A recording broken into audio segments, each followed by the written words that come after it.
Hello and welcome to another round of conversation here on the Real News Network. I'm your host, Aman Azhar. And my guest today is Program Director at Georgia Interfaith Power and Light, Mr. Cody Norred. It's a nonprofit organization mobilizing faith communities for environmental action. Thank you, Mr. Norred, for taking out time and speaking with us today. Yeah, thanks for having me. Okay, so let me fire away with my first question. Could you give us a sense of what the Interfaith Power and Light is about and how matters of faith power the work that you do? Sure. So Georgia Interfaith Power and Light has been around for about 16 years, mobilizing and inspiring congregations within Georgia to take part in faithful environmental action. So that both means educating congregations theologically so that from their faith background, they have the moral foundation to propel them into environmental work. That's what sustains that work for faith communities, but then also have the practical tools to engage in systemic policy action, to engage in community action around actually achieving solutions. So that can be as simple as energy efficiency, water efficiency, solar on site. It can be as complex as trying to do coastal policy around offshore drilling or addressing energy burden in cities across Georgia. Right. Do you think there's enough consensus between the various faith groups in the United States that climate justice and climate crisis is the single most important issue of our time? Oh, that's a good one. I don't think so necessarily, but I think that all of the major faiths within the United States and the world have the potential to see that as one of the most important issues of our time. The environment is not only set up to be one of the places that God interacts with the world the most in holy texts and traditions, but it also is an incredibly intersectional issue. So if you want to talk about environmental justice, you want to talk about racial justice, you want to talk about migration and immigration, all of those things have to do with the environment and climate change writ large, or resource depletion and mismanagement across the world. So the potential both on the religious grounds to have it as a theological tenet is there, and then also as a social tenet, especially for faith groups that are more organized and in touch with social action as a part of their faith. Yeah. Okay. So I guess what I'm trying to say is that is there that urgency, knowing that today we have a global pandemic ravaging the planet, which in so many ways is tied to these extractive practices of our times. So is that sense of urgency that you see beyond the potential to do something more? Absolutely. I'd say, it varies from congregation to congregation, but across the nation, we obviously have about 35 Interfaith Power and Light affiliates in different states, all of whom have congregations leading the charge in their states on extractive industries, from natural gas fracking to oil pipelines to CAFOs in the way that we do farming to nuclear disposal. We have offshore drilling, we have energy burden, which I talked about. And I think that faith groups are uniquely situated as organizations that think about morality as a way of being and treating neighbors and planet as something that is holy work to do so. I say a lot here in Georgia that the more energy that we use here, we kill our neighbors faster because of the types of energy that we produce and the way that we dispose of it. And I think faith groups understand that. They have a tenet not only to love God, but also usually have a tenet to care for neighbor and to care for community. And I think that they are on the front lines of that struggle, especially here in Georgia. So despite all this hard work, Cody, that you mentioned, why is it that this consensus failed to manifest in the political choices that we make nationally? I mean, we have a political administration which is firing up coal energy and dismissing the climate crisis as a hoax. Right. So I think, something that is often hard to get people to understand is that, in a society in which people are already stressed and burdened for a number of reasons, especially when it comes to climate change and environmental injustice, that those processes and systems, I think, are intentionally designed to be complex, hard to understand, hidden, hard to see, hard to find. And so I think when people are exposed to those issues in a way that they can see how it's actually affecting them in their communities, they can actually see how it's affecting their state, as opposed to sort of a nebulous idea about climate change or a nebulous idea about fossil fuel industry. But when they see it ravaging their coast, or they see it poisoning their neighbors through coal ash ponds, or they see it contaminating their rivers and their waters, then I think they actually start to pay attention more, because it's all about experience. They have to experience it. I think it's hard when it's such a nebulous idea for people to get a hold of what's actually going on. And do you think I think that utilities generally play a very important part in state infrastructure and jobs, especially in rural parts of states. And so those are sort of the lifeblood of different parts of the state. And so I think people fear that there may not be a just transition in the way that we might hope for the people who are employed by the fossil fuel industry, for the types of money that pumps into different parts of the state and the nation. So in the middle of all these myriad of issues and complexities, what kind of clarity does faith bring? Do you think faith has enough pull these days, having competition by Disney and Netflix and Amazon and everything like that?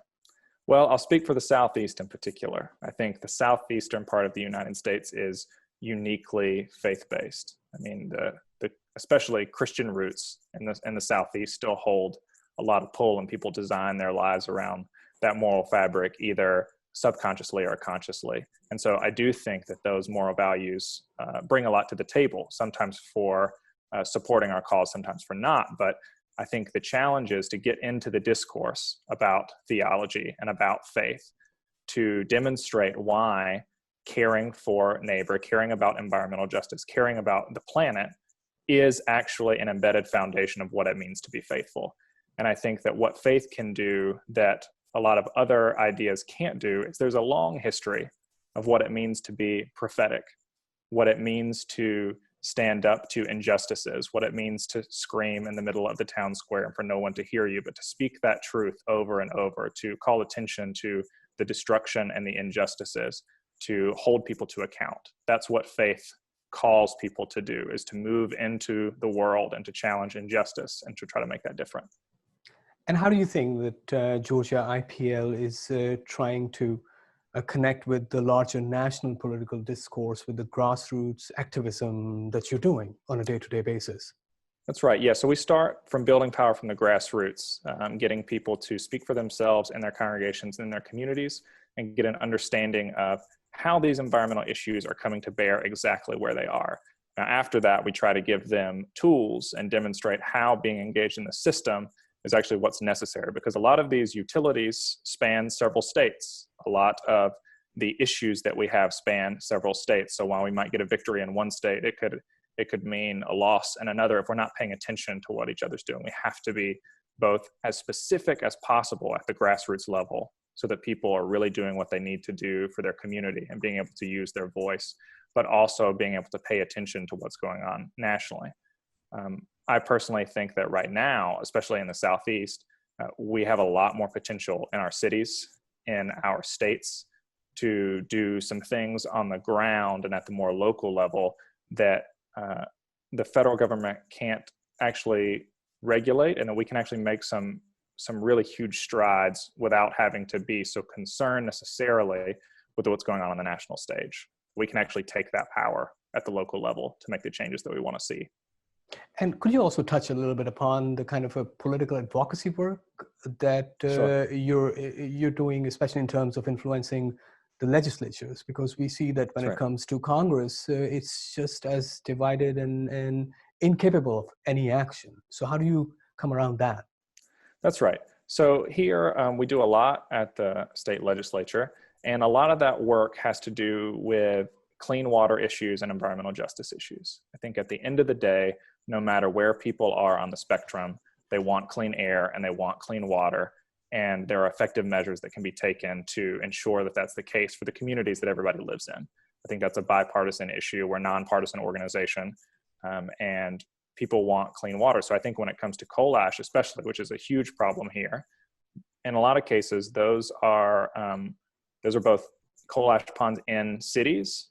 Those are coal ash ponds in rural counties that's leaching into the groundwater and poisoning all of those people. And I think when that case is brought to the surface, people really pay attention to those issues. I would say the same for the coast. We work a lot on offshore drilling with our partners, Oceana and 100 Miles, a lot in that area. And when people are threatened on their coast where their homes are, then they begin to understand what some of the problems with offshore drilling might be like and whether it's really worth the risk. So I think it's all drilling down to being able to have some examples about what is actually happening where we live in our state, showing that, bringing it to the surface, how that then connects with the people that we serve and we love, and then providing some practical solutions forward. So not only saying, hey, this is a problem, but actually, hey, this is a different way of thinking about it and a more productive solution. And do you think you're also influencing the ultra right-wing religious groups, because they tie into the political circuit as well, and a lot of powers that at least this administration is drawing is from the ultra right-wing groups? Sure. Yeah. I mean, it's complicated, right? The intersection of faith and politics is complicated, especially in the South. And I think I try not to get too caught up in what we might call the right wing or people on the left. What I would say is that even for the most conservative people that we work with or exist in our nation, a lot of those people still have some faith tenets that drive them that are really important.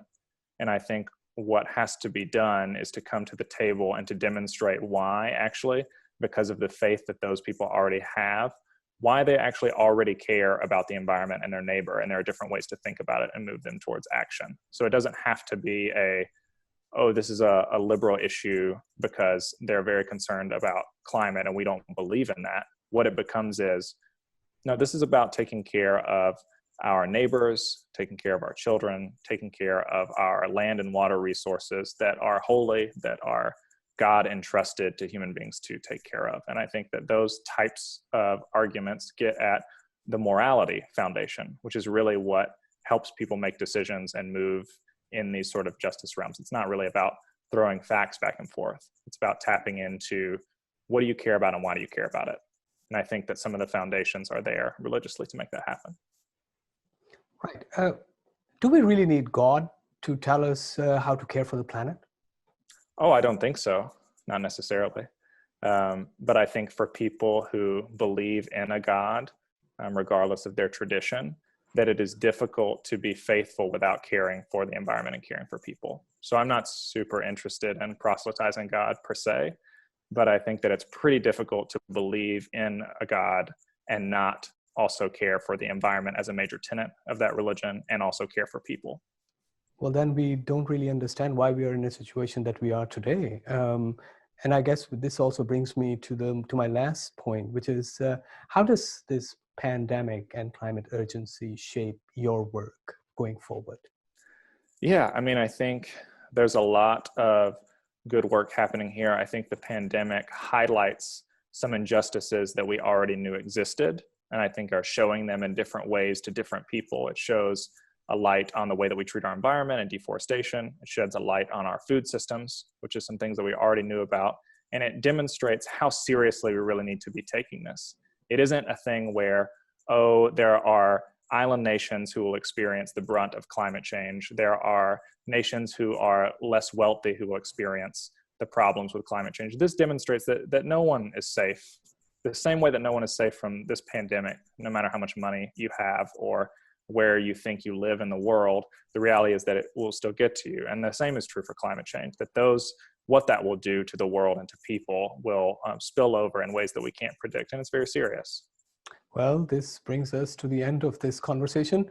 Thank you, Mr. Cody Norred, for your time and sharing all the brilliant work that Georgia Interfaith Power and Light is doing here in the United States. And thank you again. Goodbye for now and be well.